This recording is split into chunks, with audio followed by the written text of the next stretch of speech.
Hey guys, in this video I'm going to show you how to withdraw USDT from Weex.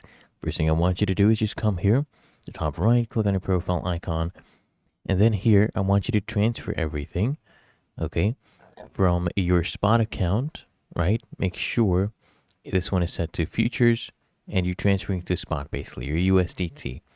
And you can transfer all or any amount you want to withdraw, basically, because you can only actually withdraw from your spot account, not your futures.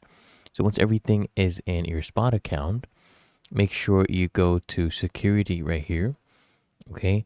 And let's set up a fund code. So click here, configure, next to fund code. Set your fund code, okay? Submit this. And what you need to do now, okay? You need to just go back and hit withdraw. And then here, you need to go ahead and choose your token USDT, right? Choose your network for your wallet. So let's do, for example, ERC20. Enter your withdrawal address right there. And then what I want you to do is just go ahead and enter the amount and hit submit.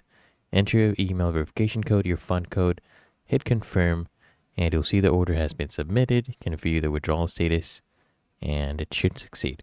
Really that easy. If you found this helpful, make sure you smash that like button, subscribe to App Mentor.